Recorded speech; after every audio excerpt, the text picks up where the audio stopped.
The dust had won.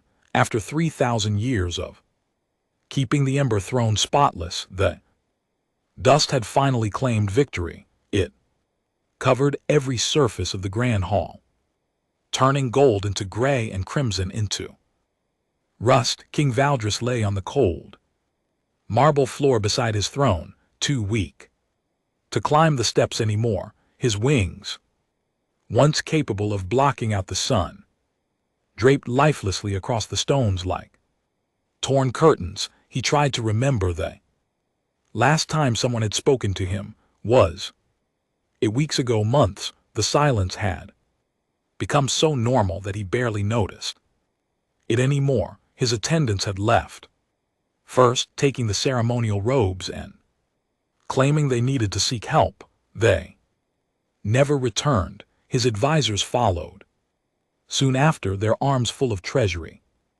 documents and precious artifacts. His own children came last, standing at the doorway of the throne room with expressions mixing pity and disgust. You are no longer strong, his eldest daughter had said. The sickness has made you weak. We cannot be seen with weakness. Valder had not argued. Among his kind, strength determined everything. A weak king was no king at all. He had ruled 17 star systems through force and fire. Now he could barely lift his head. The plague had come from nowhere, targeting only his species. It dulled their flames, weakened their wings, and slowly drained their life force. Most dragons who caught it died within months. Valdris had survived for 3 years, but survival meant nothing when you were alone. He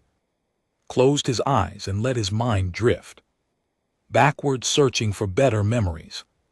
They came in fragments: battles won, treaties signed, planets brought under his protection. But those memories felt hollow now, like reading about someone else's life. His mind kept returning to a different memory, one he had almost forgotten until recently. 20 years ago, the palace had been full of life. Servants rushed through the corridors. Advisors debated in the council chambers. Valdris had walked these same halls with purpose and power. One morning he had heard crying echoing through the west wing. Following the sound, he found a small human child sitting against a wall, tears streaming down his face. The boy could not have been more than 7 years old. He wore simple clothes, too big for a small frame. When he saw Valdris approaching, his eyes went wide with terror. Dragons were known across the galaxy. Most species feared them. Please do not eat me, the child had whispered. Valdris had felt something strange in that moment. Amusement, perhaps, or maybe something gentler. I do not eat children, he had said, lowering himself to appear less threatening. Why are you crying? I am lost. My father works here. He cleans the floors. I came with him because school was closed. I try to find a bathroom, and now I do not know where I am. Valdris had helped the boy stand. What is your name? Henry. Well, Henry, I am King Valdris. I know these halls very well. I will help you find your father. They had walked together through the palace. Henry stopped crying and started asking questions. Why were the ceilings so high? What were the paintings about? Could dragons really breathe fire? Valdris answered each question patiently. When they found Henry's father, a nervous man named Robert, who worked in the janitorial staff, the human had apologized over and over. It is nothing, Valdris had said. The boy was curious. Curiosity should be encouraged, not punished. Before Henry left, Valdris had given him something small scale from his own wing, no bigger than a coin. It shimmered with inner light. Keep this, Valdris had said. So You remember that even kings can take time to help lost children. Henry had clutched the scale like it was made of diamonds. Thank you, Your Majesty. That memory felt more real than any battle or conquest. Valdres opened his eyes and stared at the dusty ceiling. He wondered what had happened to that child. Probably grew up and forgot all about the Dragon King who helped him once. Humans lived such short lives. 20 years was a long time for them. Pain flared through his chest. Valdres coughed in.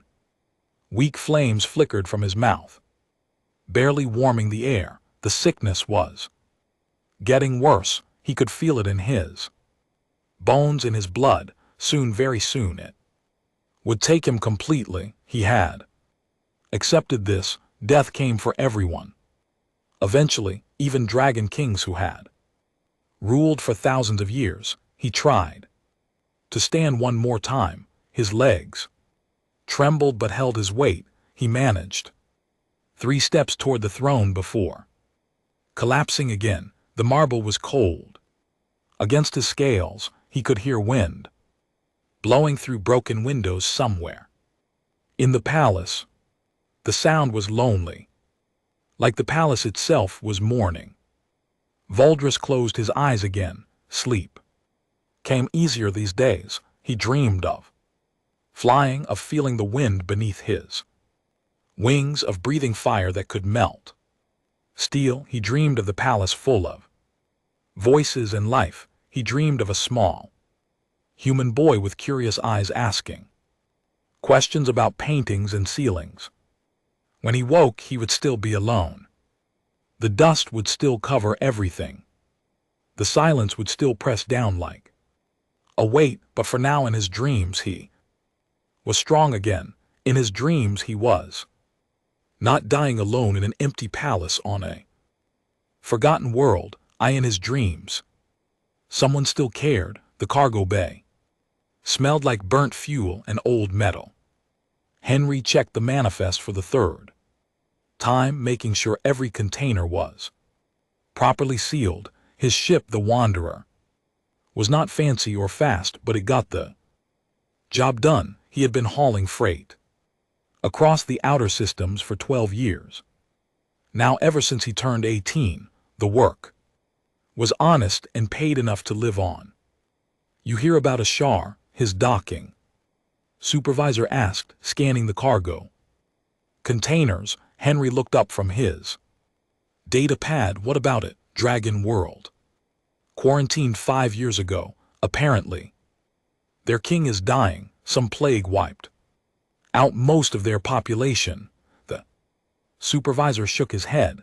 Nobody goes near that planet anymore. Bad luck, they say. Henry felt something twist in his chest. The king is dying. Yeah, dying alone. From what I heard, his own kind abandoned him. Not even his family stayed. The supervisor finished his scan. You were cleared for departure.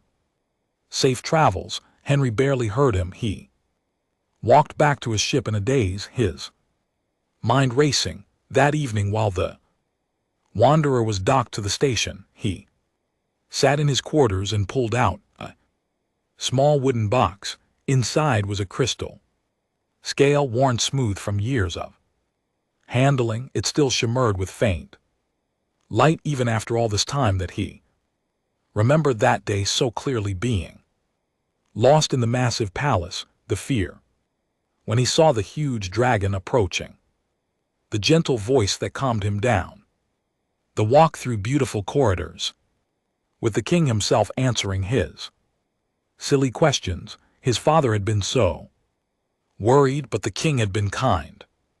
He had given Henry this scale and told him to remember that kindness mattered even for kings. Henry held the scale up to the light. 20 years ago, King Valdres had taken time from ruling 17-star systems to help a scared child find his father. Now that same king was dying alone. The decision came easily. Henry pulled up the navigation charts and Plotted a course to Ashar. It would take 3 days of travel, and he would have to break his current contract. The company would find him. Other haulers would call him crazy. The planet was quarantined. For good reason. None of that matter.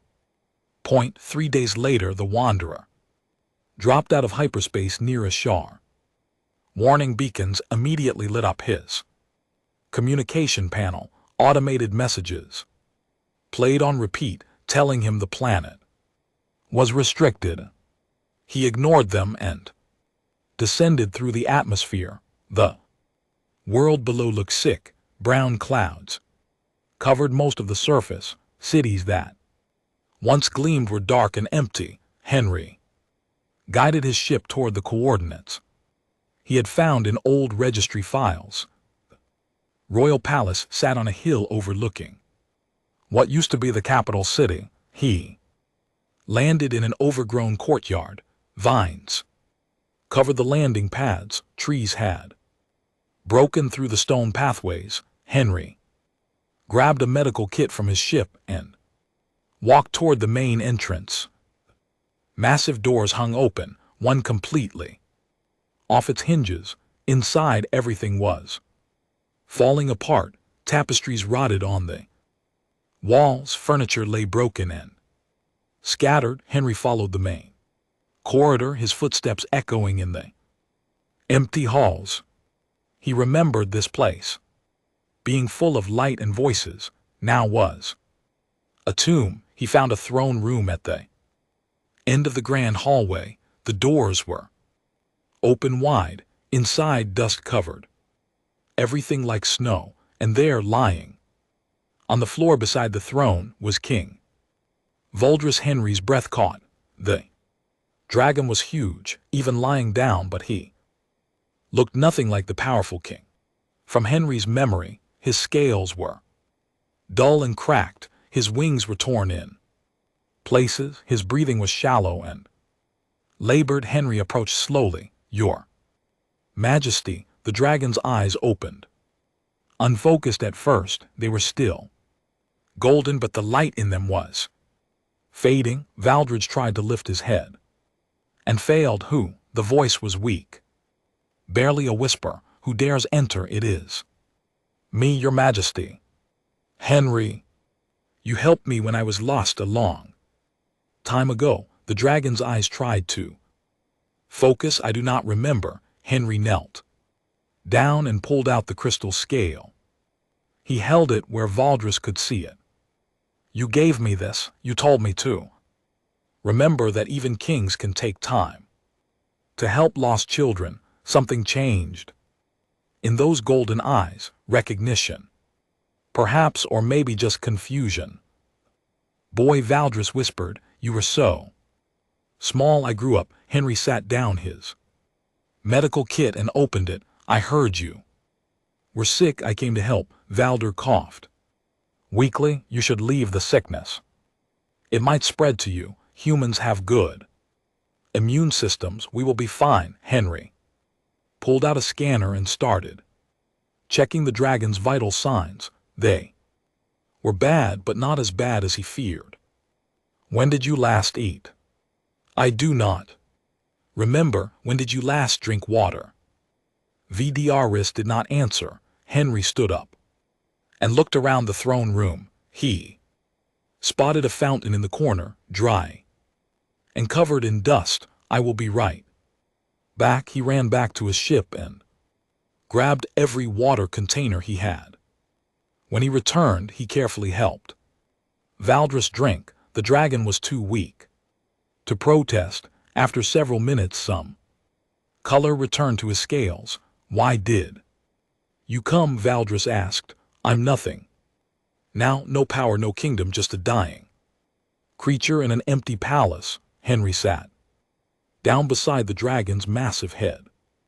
"You came to help me when I was scared and alone. I came to help you for the same reason. That was different. You were a child and you were a king who could have ignored me, but you did not."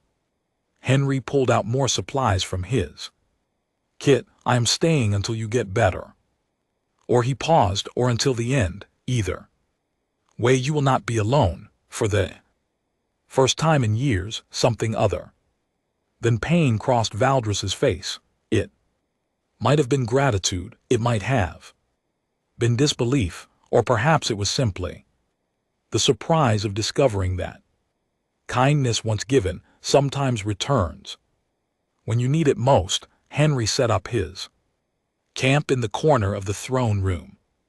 He brought in sleeping gear, food, supplies, and medical equipment from a wanderer. Valdres watched him work with confused eyes, still too weak to do much more than breathe and occasionally sip water. You are wasting your time, the dragon said for the fourth time that day. Probably, Henry agreed. Unpacking antibiotics and pain medication, but is my time to waste? He ran a full medical scan on Valdres. The results were concerning but not hopeless. The plague had damaged the dragon's respiratory system and weakened his muscle tissue. Severe malnutrition made everything worse, but the plague itself seemed to be in a dormant phase, no longer actively spreading. Your body is fighting it, Henry explained, reading the data. You just need support, food, water, medicine, rest. My kind already tried everything. There is no cure. Maybe not a cure, but we can treat the symptoms, make you stronger. Henry loaded a dose of pain medication into an injector designed for large species. This will help with the chest pain. Valdres flinched when the needle went in, but moments later his breathing eased.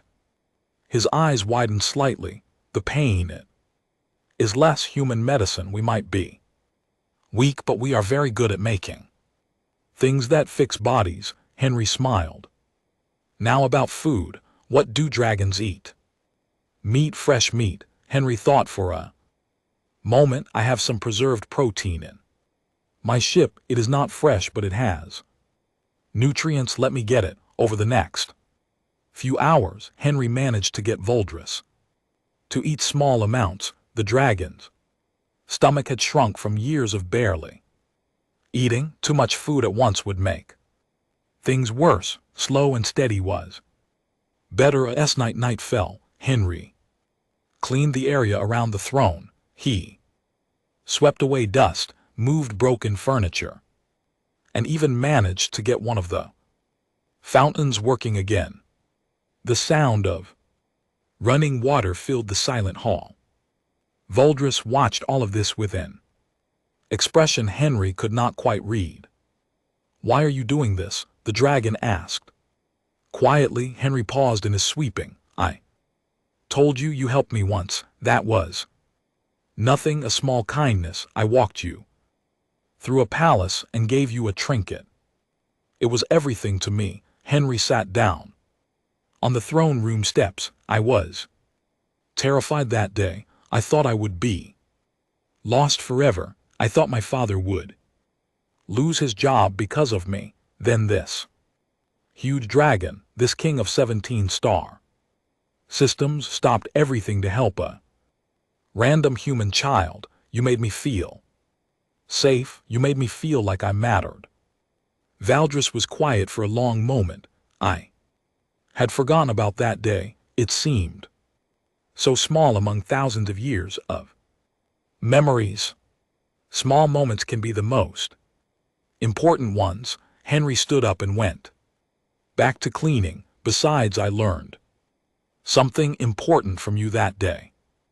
What did you learn? That power and kindness can exist together. That being strong does not mean being cruel. Henry dumped a pile of dust outside the throne room doors. A lot of species think humans are weak because we care about things, because we help others even when there is no benefit to us, but I think that caring is what makes us strong. Valdres coughed, but it was gentler than before. Your species is strange. We get that a lot. The next morning, Henry helped Vald sit up for the first time in Months. It took nearly an hour and left. Both of them exhausted, but the dragon managed to hold the position for several minutes before lying back down. Progress, Henry said, making notes on his data pad. Painful progress. Valdris muttered, all progress is painful, that is how you know it is.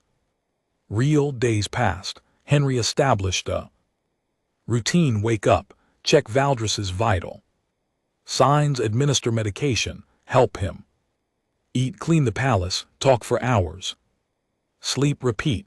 The dragon slowly grew stronger. His scales started to regain some shine. His breathing became easier. The pain in his chest lessened with each dose of medicine. They talked about everything. Valdris told stories about the old days, about battles and treaties and the politics of running 17th star systems. Henry talked about hauling cargo, about the stations he had visited, about the other species he had met in his travels. You have lived a simple life, Valdris observed one evening. Simple is not the same as easy, Henry replied, and simple does not mean meaningless. I ruled worlds, I commanded armies, I made decisions that affected billions of lives. Valdris stared at the ceiling, yet in the end, all of them left. My advisors stole from me, my children abandoned me, the subjects I protected forgot about me. The moment I showed weakness, that is their failure, not yours, is it? Perhaps I was a poor king, perhaps I deserved to be alone. Henry shook his head firmly. Nobody deserves to die alone, not even bad kings. And for what you have told me, you are not a bad king. You were just born into a culture that values the wrong things. Strength is not wrong.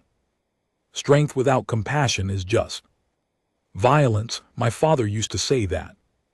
Henry checked the medical monitor beside Valdris. Your heart rate is improving. The medication is working. Valdris closed his eyes. Why do you care if I live or die? Be honest. Henry thought about how to answer. Finally, he said, because when I was 7 years old, a king took time to care about me. That changed something in me. It made me believe that the universe could be kind. Now that king needs help, and I have the chance to show him that his kindness was not wasted. He looked at Valdris. You taught me that small acts of compassion matter. I'm just proving you were right. The dragon was silent for a long time. When he finally spoke, his voice was rough with emotion. I did not know, he said quietly, I did not know that helping one small child would someday save my life. Neither did I, Henry admitted, but that is the thing about kindness. You never know when it will come back to you. 2 weeks into Henry's stay on Ashar, his communicator started receiving messages. The first one came from his employer, demanding to know why he had broken his contract. Henry sent a simple reply. Family emergency. It was not exactly true, but it was not exactly false either. The second message came from another cargo hauler named David, someone Henry sometimes worked with on joint contracts. You crazy idiot. David's message said, word is spreading that you are on Ashar with the dragon king. People think you have lost your mind. Henry smiled and sent back, maybe I have. How did people find out? David's response came an hour later. Your ship's beacon is still active. Every station in 3 systems can track it, and someone noticed it has not moved from Ashar in 2 weeks. They put the pieces together. Henry had not thought about the beacon. He could turn it off, but that seemed pointless now. He was not hiding. The messages multiplied after that. Other haulers Sent questions, a few sent insults, most just wanted to know if the rumors were true. Henry ignored most of them and focused on caring for Valdres. Dragon was standing now, at least for short periods. His legs still trembled with effort, but he could walk from the throne to the fountain without collapsing. His appetite had returned. Henry had to make daily trips to the Wanderer to get more food supplies. You are running out of supplies, Valdres noted one morning. I will figure something out. You should leave. Go back to your work. You have done enough. Henry gave him a look. We have talked about this. I am not leaving. Stubborn human, stubborn dragon. A new message arrived that afternoon. This one was different. It came from the Galactic Council, the governing body that oversaw relations between spacefaring species. Attention, Henry Morrison. The message began. Henry frowned at the use of his last name. This was official. You are ordered to evacuate Ashar immediately. The planet is under quarantine for public health reasons. Your continued presence there violates council regulations. Henry read the message aloud to Valdres. They are correct. Dragon said, you should obey them. What are they going to do? Send someone to arrest me. Nobody else wants to come here. Henry deleted the message. Besides, I'm not breaking any real laws. The quarantine is a recommendation, not a legal order. You checked. I checked. 3 days later, another message arrived. This one made Henry laugh out loud. What is it? Valdres asked. David sent me supply shipment. He convinced 5 other haulers to chip in. They dropped a cargo container in orbit. It will land in the courtyard tomorrow. Henry scrolled through the manifest. Food, medicine, water purifiers, power cells, enough for months. Valdres looked genuinely surprised. Your friends did this. Humans look out for each other, especially when one of us is doing something stupid but good. Henry grinned. David says half the human haulers in the sector are talking about what I am doing. Some think I am an idiot. Others think I'm setting a good example. An example of what? Loyalty, compassion, repaying debts. Henry shrugged. Human things. The supply container landed the next morning, exactly where David promised. Henry spent hours hauling boxes into the palace. Valdres tried to help but was still too weak to carry much. Instead, he directed Henry to the best storage rooms, ones that were still structurally sound. Among the supplies was a message chip from David. Henry played it that evening while he and Valdres ate dinner. Hey Henry, David's voice said. A bunch of us got together and talked about what you're doing. We think it is pretty amazing, so we were setting up a supply line. Every 2 weeks someone will drop off whatever you need. Just send a list. It was a pause. Also, you are kind of famous now. News channels picked up the story. The Dragon King dying alone. The human who came to help him. It is spreading across the networks. Lots of species are talking about it. Henry stopped the message and looked at Valdres. Did you hear that? You are famous again for being weak and dying. For being worth saving, Henry corrected. Over the next few days, more messages flooded in. Some were supportive. Many humans sent words of encouragement. Few other species expressed admiration. But plenty of messages were harsh. Several dragon nobles sent scathing communications, calling Valdres a disgrace for accepting help for a lesser species. They said he should have died with dignity instead of clinging to life. Through human charity, Henry watched Valdris read one of these messages. Dragon's expression darkened. They are. Right, Valdris said quietly. I should have died. This is shameful. This is survival. Henry shot back. There is no shame in accepting help when you need it. You do not understand our culture. I understand that your culture left you to die alone. Forgive me if I do not respect that very much. Henry stood up and walked to where Vald sat. You want to know what I think? I think strength is admitting when you need help.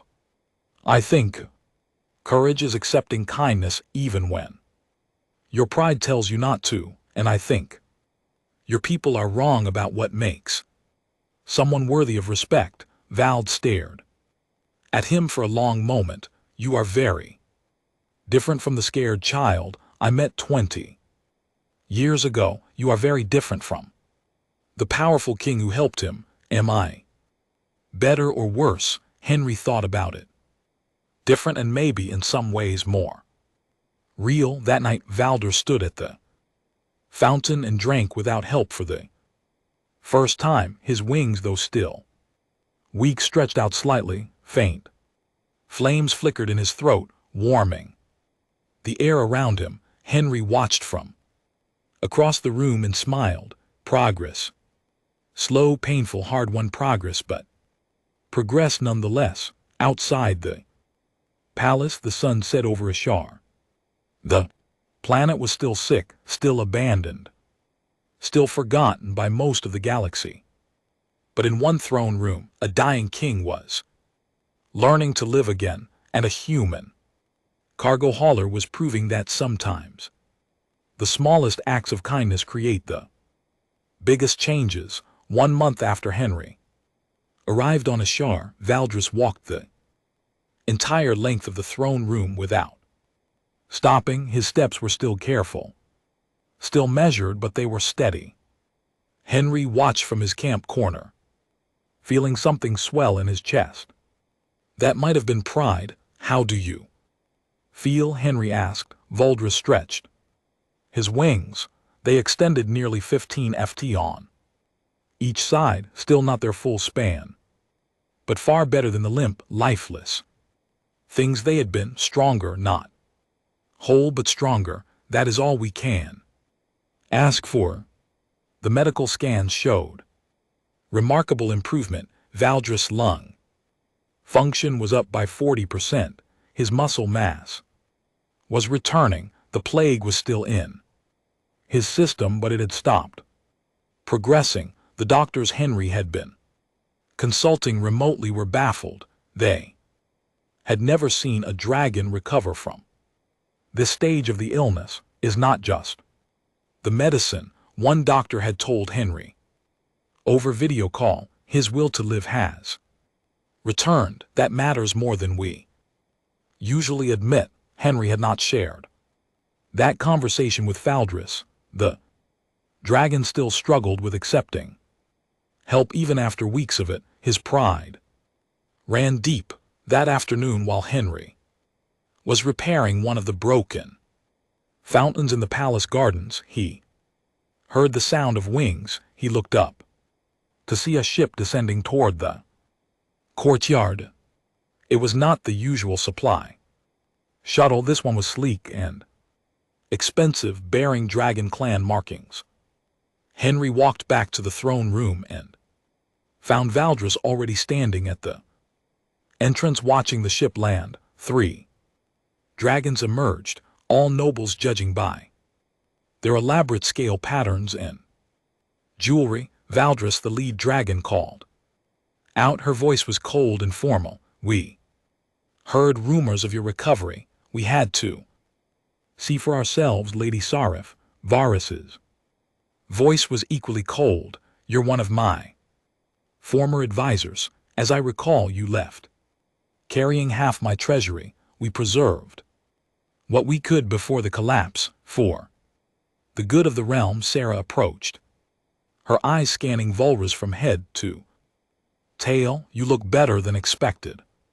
Perhaps the reports were exaggerated. The reports were accurate. I was dying. Now I am recovering. Saratha's gaze shifted to Henry, who stood quietly to the side, thanks to a human. Her tone dripped with contempt. How far you have fallen accepting charity from such a weak species. Henry felt anger flash through him, but he kept his mouth shut. This was Valdres's conversation. Henry saved my life, Valdres said simply. When my own kind abandoned me, he came. He stayed. He cared for me. There's no shame in that. There is every shame in it. Another dragon stepped forward. Younger than Sarif, but just as arrogant. You were once the greatest king our people had known. Now you were a charity case dependent on a creature that cannot even breathe fire. Henry clenched his fists but said nothing. Valdres, however, drew himself up to his full height, even weakened. He was impressive. Get out. Sarah looked surprised. We came to offer you a chance to restore your dignity. Come with us. We will care for you properly as befits your station. You can leave this human and his pity behind. I said get out. Flames flickered in Valdres's throat. Small but real. You did not come when I was dying. You stole from me. You abandoned me. You have no right to stand in my palace and insult the one being in the entire galaxy who showed me true loyalty. You are making a mistake. Sarah warned. The mistake was trusting any of you in the first place. Versus took a step forward. I am revoking your titles, your lands, your positions. All of you are exiled from my kingdom. If you set foot on Ashar again, I will consider it an act of war. The three dragons stared at him in shock. Then Sarah's expression twisted into something ugly. You have no kingdom. You have an empty planet and a human servant. You are delusional perhaps, but this empty planet is mine, and I choose who stands on it. You are not welcome here. The dragons left their ship, lifting off with more force than necessary. Henry watched them go, then turned to Valdres. You did not have to do that for me, Henry said quietly. I did it for both of us. Valdres lowered himself to the ground. The confrontation having tired him out. They wanted me to be ashamed of you. I refuse. You have shown me more honor than they ever did. They were your advisors, your people, and you're my friend. Valdres looked at Henry directly. That word means something different to humans than it does to my kind, I think, but I'm learning your definition, and I prefer it. The next day, another ship arrived.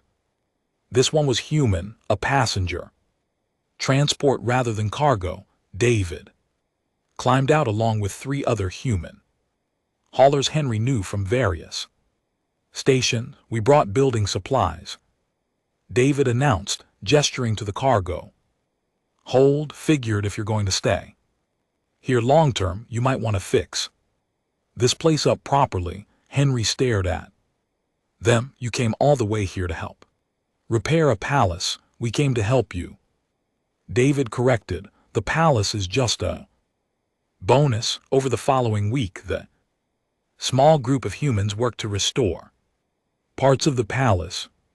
They fixed broken windows, repaired the fountain systems, and cleared out debris from years of neglect. Valdres watched in amazement as these beings, so small compared to dragons, worked together with efficiency and good humor. Your species is very social, Valdres observed one evening. We survive by working together, Henry explained. One human alone is not very strong, but humans together can accomplish almost anything. That is a kind of strength I never understood before. David and the others stayed for 10 days before returning to their regular work. Before they left, David pulled Henry aside. The news networks are going crazy about this story, David said. Human helps dying Dragon King.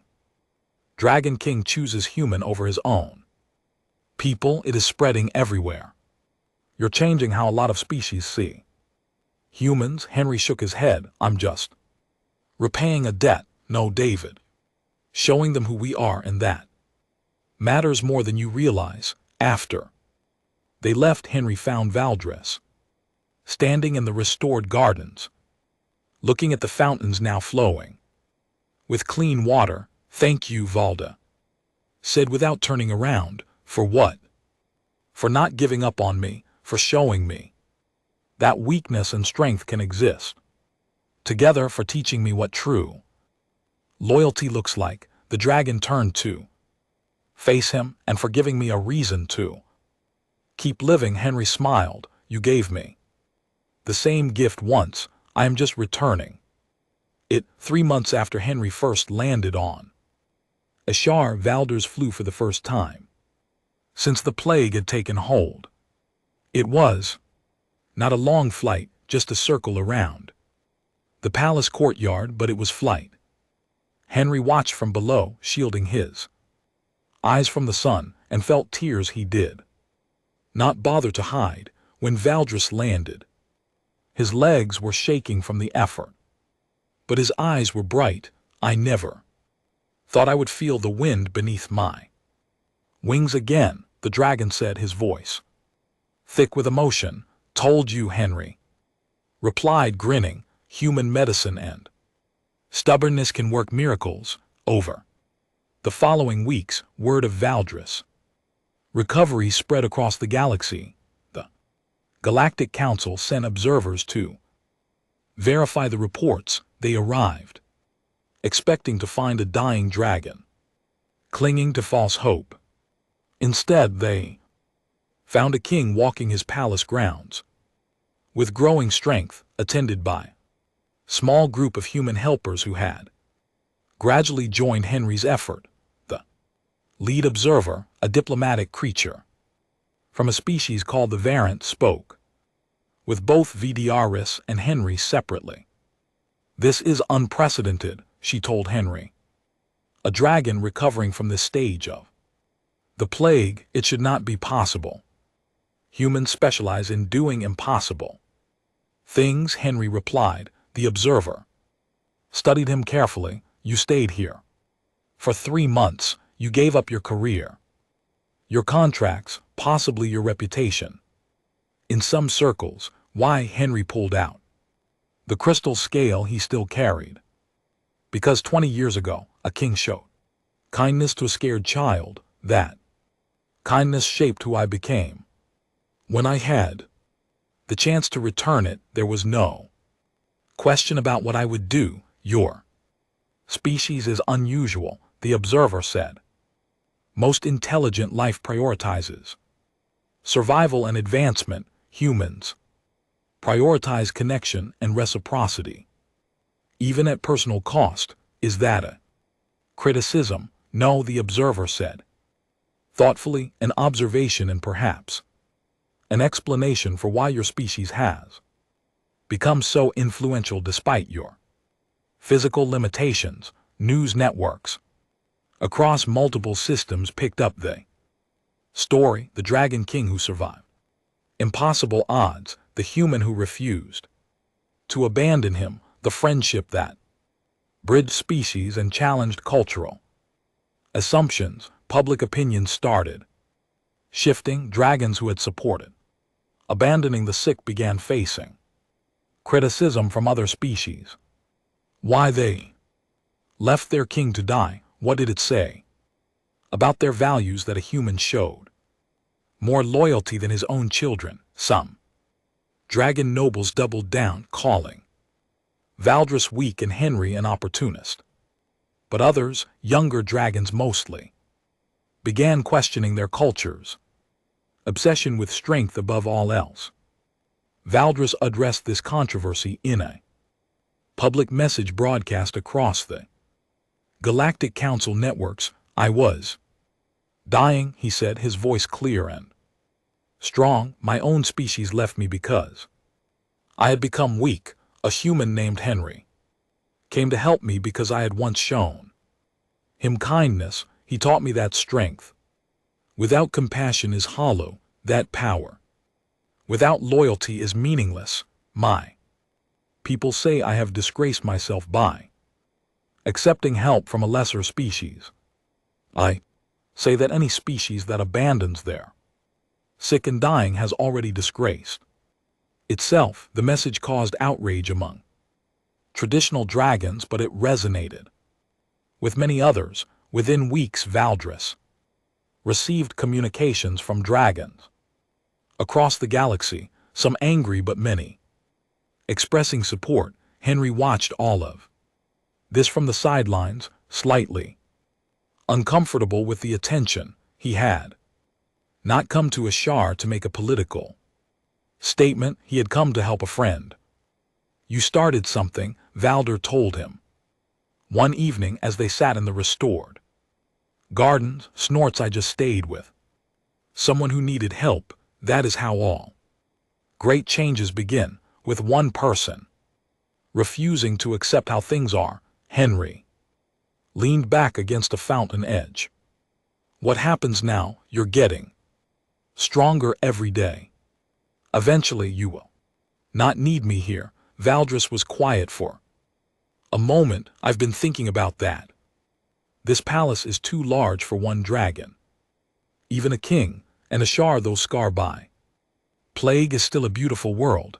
I want to open it to settlement. Settlement by who? Humans primarily.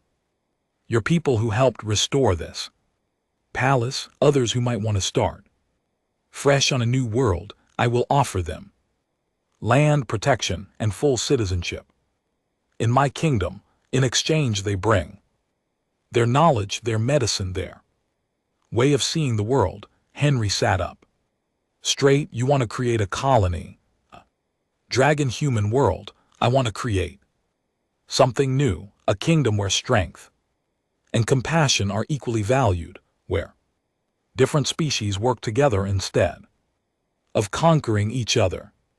Valdris looked at Henry. And I want you to help me build it as my chief companion, my primary advisor, my friend. I'm just a cargo hauler. You are the being who saved my life and taught me what true leadership means. That makes you more qualified than any noble who ever served me. Henry thought about his life before Ashar, hauling cargo from station to station, living alone in a small ship, no real connections, no real purpose beyond the next contract. Then he thought about these last 3 months, the hard work, the slow progress, the feeling of actually matching to someone. Okay, he said finally, let's build something new. Over the next year, the transformation began. Human settlers arrived, drawn by the promise of land and the chance to be part of something unprecedented. They brought their skills, their families, their hope. Dragon scholars came too, younger ones interested in learning from humans rather than dismissing them. Palace became a center of genuine cooperation. Humans and dragons worked side by side, learning from each other, building a society that valued both strength and kindness. Versus thrived in this new environment. He was not just surviving anymore, he was leading again, but in a different way, with wisdom earned through suffering and humility learned through need. Henry stood in the gardens one evening watching human children play near the fountains. One small girl ran up to Valdris, fearless, and asked if she could touch his scales. The dragon lowered himself down and let her run her tiny hand across his face. Laughing at the texture, it reminded Henry of himself at that age, scared and lost until a king stopped to help him. That he pulled out the crystal scale from his pocket. It had been 21 years since Valdris first gave it to him. 21 Years since a small act of kindness had planted a seed that grew into friendship, into recovery, into a new kind of kingdom. Henry smiled and put the scale back in his pocket. He would keep carrying it, not as a reminder of debt repaid, but as proof that compassion once shared never truly ends. It just keeps growing, spreading, touching more lives than anyone could predict. The Dragon King had faced his end alone, but he had not died alone. Instead, he had discovered that sometimes falling is just the first step toward rising higher than you ever thought possible, and sometimes the smallest person carries the greatest